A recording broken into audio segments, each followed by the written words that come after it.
समय कितना भी बुरा हो, बस ये दो बातें याद रखना।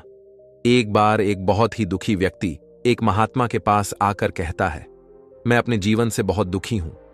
मैं अपनी बीवी, बच्चों और अपने परिवार को भी खुश नहीं रख सकता। मैं अपने लिए भी कुछ नहीं कर पा रहा। कभी कभी तो मुझे अपनी जिंदगी को खत्म कर देने के भी ख्याल आते हैं। आप इतनी साधनाएं करते हैं, इतनी तपस्या करते हैं, क्या आप मुझे कोई ऐसा मार्ग बता सकते हैं जिससे मैं अपने बुरे वक्त से बाहर आ सकूं? मेरा बहुत बुरा समय चल रहा है।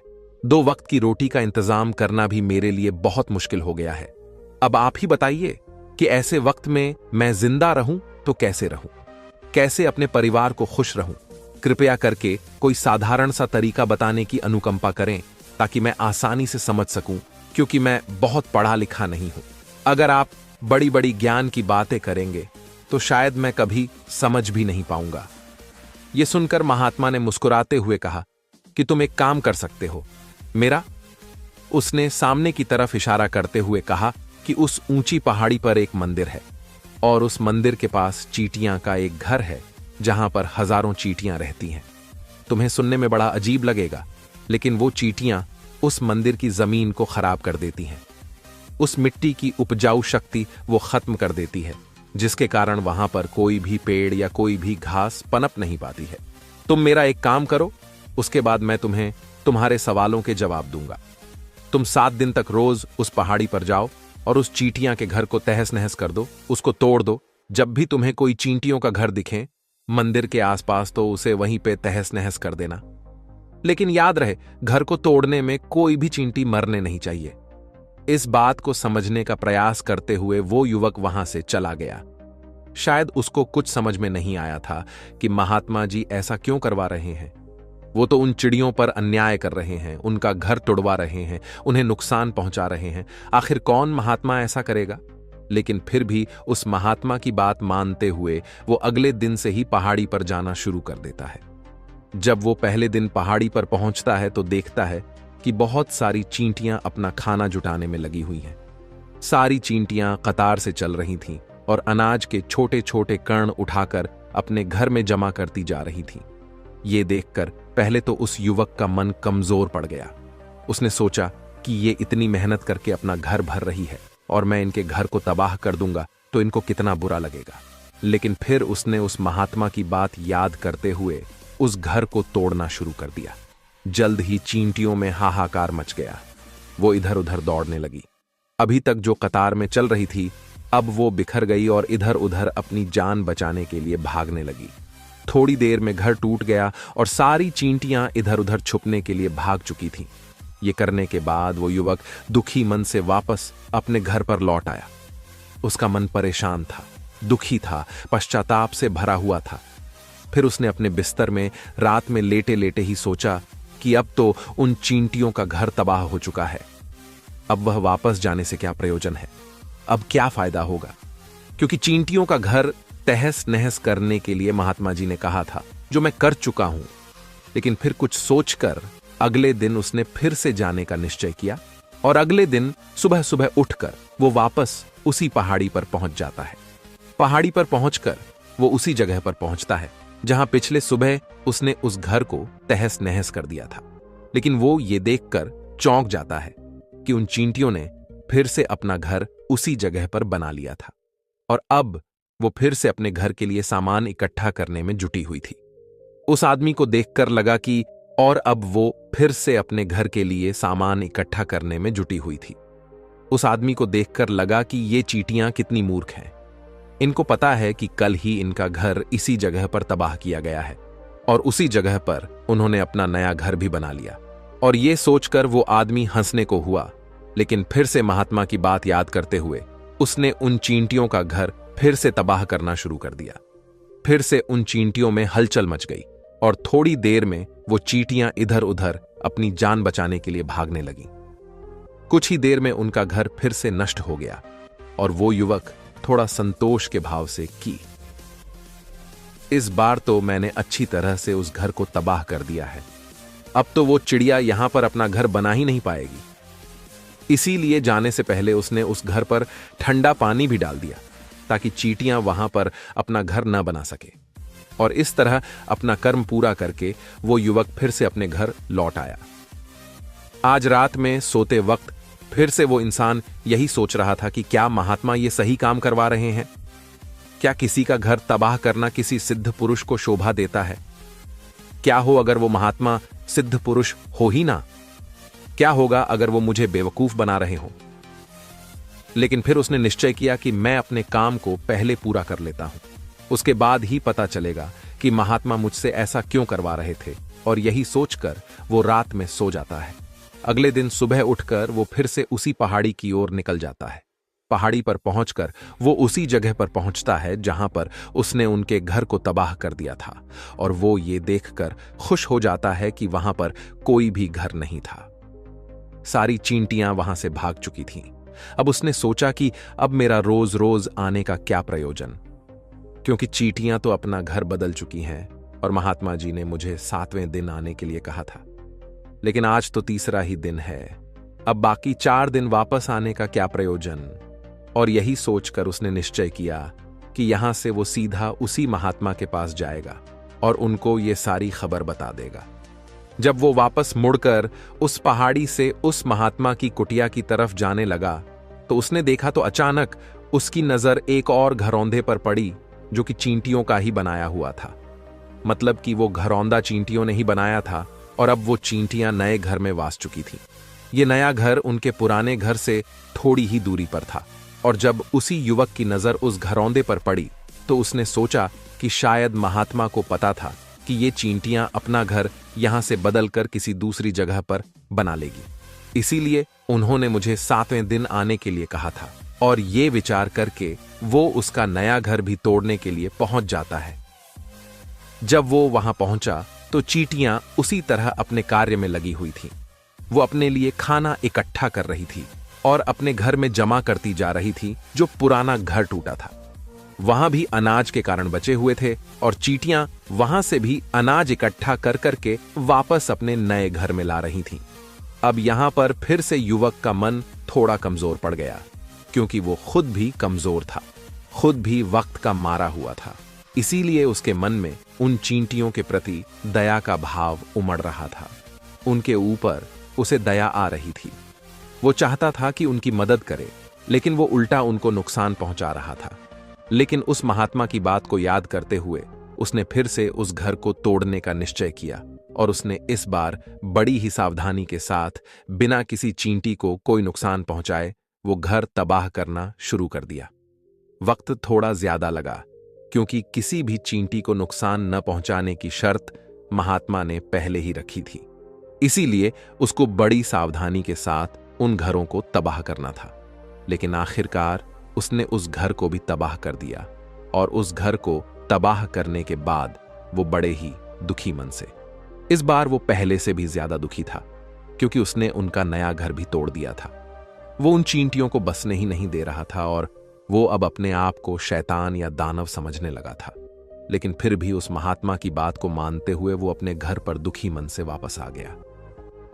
रात में सोने से पहले एक बार उसने फिर से सोचा कि मैं कितना बड़ा शैतान हूं, कितना बड़ा दानव हूं। पुराना घर तो छोड़ो, मैं उन चींटियों को कहीं भी बसने के लिए कोई जगह ही नहीं दे रहा हूं। वो चींटियां मेरे बारे में क्या सोचती होंगी, वो कितना दुत्कारती होंगी उस परमात्मा को जो मेरे द्वारा ये काम करवा रहा है।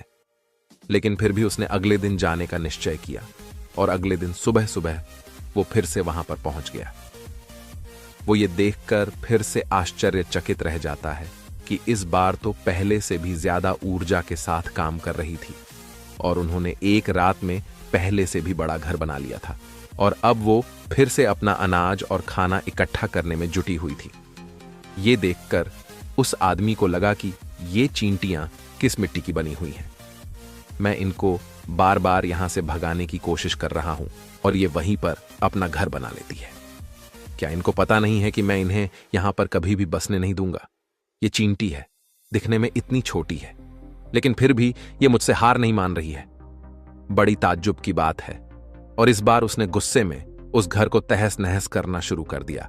लेकिन इस बार तहस नहस करते हुए कुछ चींटियां वहीं पर मर गईं। उसके पैरों तले कुचल दी गई। कुचलने के बाद जब वो अपने अहंकार से बाहर आया तो उसने देखा कि गुस्से में उसने उन चींटियों को कितनी क्षति पहुंचा दी है। उसका मन पश्चाताप से भर गया और वो रोता हुआ अपने घर की तरफ बढ़ गया। रात में सोते वक्त उसने सोचा कि मैं उन चींटियों पर बहुत ज्यादा अत्याचार कर रहा हूं, अब इससे ज्यादा अत्याचार मैं नहीं कर पाऊंगा, और यही सोचकर वो अगले दिन उन चींटियों के लिए अपने घर से थोड़ा आटा लेकर उसी पहाड़ी पर पहुंच जाता है। आज उसके मन में उन चींटियों के प्रति श्रद्धा का भाव था, दया का भाव था। आज वो उनकी मदद करना चाहता था, और जब वो वहां पर पहुंचा तो चींटियां फिर से अपने नए घर को बनाने में जुटी हुई थी। उसने बड़ी ही करुणा के साथ उन चींटियों को अपना लाया हुआ आटा खिलाया, और अगले 3 दिनों तक वो ऐसा ही करता रहा। वो रोज सुबह जाता और उन चींटियों को अपने हाथों से आटा खिलाता। 7 दिन के बाद वो युवक उस महात्मा के पास पहुंचकर हाथ जोड़कर बोलता है कि हे महात्मा जी, मुझे माफ कर देना। मैंने उन चींटियों का घर तबाह करने के लिए बहुत कोशिश की। मैंने उनका घर तबाह किया भी एक बार नहीं, 4-4 बार मैंने उनका घर तोड़ा। उसके बाद मैं हिम्मत नहीं कर पाया, उनके घर को नहीं तोड़ पाया। मैं समझ सकता हूं कि मैंने आपका काम पूरा नहीं किया, और इसके बदले आप मुझे वो तरीके भी नहीं बताएंगे जो कि मुझे मेरे बुरे समय से बाहर निकाल सकते हैं। लेकिन मुझे इसका कोई खेद नहीं है। मुझे लगता है कि मैंने जो किया वो सही किया, इसीलिए मैं आपसे आज्ञा लेकर वापस जा रहा हूं। कृपया मुझे वापस अपने घर जाने की आज्ञा दीजिए। यह सुनकर महात्मा ने मुस्कुराते हुए कहा कि अरे बेटा, कहां चल दिए, रुको तो सही, जलपान तो कर लो, थोड़ी देर ठहर जाओ, उसके बाद चले जाना। और ये कहकर वो महात्मा उस युवक के लिए पानी लेकर आते हैं। पानी पिलाने के बाद महात्मा उस युवक से पूछते हैं कि तुम मुझे ये बताओ कि आखिर तुम उन चींटियों का घर तबाह क्यों नहीं कर सके? वो चींटियां तो छोटी छोटी हैं और तुम इतने विशालकाय हो, फिर भी तुम उन छोटी छोटी चींटियों का घर तबाह नहीं कर पाए। कहां है तुम्हारी शक्ति, तुम्हारा बाहुबल? इसका जवाब देते हुए उस युवक ने कहा कि हे महात्मा, मैंने उन चींटियों का घर तबाह कर दिया था, बार बार किया था। एक बार तो अपने गुस्से में उन चींटियों को भी मैंने हानि पहुंचा दी थी, लेकिन जिस दिन मैंने उनको हानि पहुंचाई, उसी दिन मेरे को लगा कि मैं इनको क्यों हानि पहुंचा रहा हूं, क्यों इनको इतनी तकलीफ दे रहा हूं, और उसी दिन से मैंने उनको क्षति पहुंचाने की बजाय, नुकसान पहुंचाने की बजाय उनकी सहायता करनी शुरू कर दी। ये सुनकर उस महात्मा ने कहा कि ये ही तो सीखने की बात है। एक छोटी सी चींटी हमें जीवन का संदेश दे जाती है। मैंने तुम्हें उन चींटियों का घर तबाह करने के लिए नहीं भेजा था, मैंने तुम्हें भेजा था ताकि तुम उन चींटियों से कुछ सीख ले सको। तुम्हें क्या सीख मिली उन चींटियों से, क्या मुझे बता सकते हो? यह सुनकर उस युवक ने पूरी कहानी बयां कर दी। पूरी कहानी सुनने के बाद महात्मा ने मुस्कुराते हुए कहा कि बेटा, पहली सीख जो इन चींटियों से लेने की थी वो ये थी कि तुमने कितनी ही बार उनके घर को तोड़ने की कोशिश की, कितनी ही बार प्रयास किया कि उनका घर तबाह हो जाए, लेकिन वो हर बार अपना नया घर बना लेती थी। उन्होंने कभी भी हार नहीं मानी। अगर वो हार मान लेती तो वो चींटियां तुम्हें वहां पर नहीं मिलती। जीवन कार्यशीलता का नाम है, कर्मशीलता का नाम है। लेकिन हम मनुष्य 1-2 बार हार मिलने पर ही टूट जाते हैं, हताश हो जाते हैं, और फिर जीवन में प्रयास ही नहीं करते। और कुछ लोग तो अपनी जिंदगी को खत्म करने पर उतारू हो जाते हैं। लेकिन जानवरों में तुमने एक बात देखी होगी कि वो अपना जीवन खुद से, स्वयं से कभी खत्म कर ही नहीं सकते हैं। तुमने कभी नहीं सुना होगा कि किसी जानवर ने आत्महत्या कर ली, चाहे वो जानवर कितना ही भूखा क्यों ना हो, कितना ही दुखी क्यों ना हो, लेकिन वह अपने जीवन के लिए हमेशा संघर्ष करता रहता है। लेकिन वहीं पर दूसरी तरफ हम मनुष्य 1-2 बार हताश होने पर ही अपना जीवन खत्म कर लेते हैं। जीवन तो कर्मशीलता है, कर्म करने का नाम है जीवन, और मृत्यु आखिरी विश्राम है, परम विश्राम है। इसीलिए मृत्यु से पहले कर्म करना कभी मत छोड़ना, क्योंकि मृत्यु के बाद तो तुम परम विश्राम में चले ही जाओगे। तो उससे पहले कर्म करना क्यों छोड़ रहे हो, क्यों हताश हो रहे हो? अगर तुम्हारा एक घर टूट गया है तो दूसरा घर बनाने का प्रयास करो, कोशिश करो, और कोशिश करने वालों की कभी हार नहीं होती। ये तुम उन चींटियों से देख चुके हो। देखने में तुमसे कितनी छोटी है वो चींटियां, और तुम इतने बड़े हो, लेकिन उनका मन तुम्हारे मन से इतना बड़ा है, इतना विशाल है। इतना दृढ़ संकल्प ही है कि इतनी बार घर टूटने पर भी उन चींटियों ने कभी हार नहीं मानी। दूसरी सीखी यहां से लेने की थी, वो ये थी कि जब भी हमारे ऊपर बुरा समय आता है, हमें लगता है कि यह समय कभी नहीं जाएगा, ये समय मेरे जीवन को बर्बाद कर देगा, मुझे कभी नहीं जीने देगा। और अपने इन्हीं ख्यालों से, अपने इन्हीं विचारों से, जिनका असलियत में कोई भी अस्तित्व नहीं है, वो सिर्फ विचार है, और वही विचार हमारे मन को दुखी कर देते हैं और इसीलिए हम प्रयास करना भी छोड़ देते हैं। लेकिन तुम खुद सोचो कि बार बार प्रकृति हमें क्षति पहुंचाएगी, नुकसान पहुंचाएगी, लेकिन कब तक पहुंचाएगी? अगर हम बार बार फिर से उठ के फिर से नया प्रयास करते रहेंगे तो प्रकृति भी हमारे सामने घुटने टेक देगी, और वो भी एक दिन हमारे ऊपर दयावान हो जाएगी, कृपालु हो जाएगी, और वो हमें सब कुछ देने लगेगी जिसकी हमने कभी कामना की थी। तुमने खुद देखा कि तुम उन चींटियों को तबाह करने के लिए पहुंचे थे, लेकिन बाद में तुम ही उन चिड़ियों को अनाज और आटा देने लगे। तुम ही उन पर कृपालु हो गए। क्यों हुए? क्योंकि तुमने देखा कि वो चींटियां हार ही नहीं मान रही हैं। इसी तरह अगर तुम भी अपने जीवन में कभी हार नहीं मानोगे तो एक ना एक दिन ये प्रकृति तुम्हें वो सब कुछ देगी जो तुम अपने जीवन में पाना चाहते थे। इसीलिए दो सीख याद रखना, कर्मशीलता कार्य करते जाना, और दूसरा कि एक ना एक दिन प्रकृति तुम्हारी उस कर्म का परिणाम तुम्हें जरूर देगी। दोस्तों, कहानी अच्छी लगी तो चैनल को सब्सक्राइब करें, लाइक करें। प्लीज दोस्तों,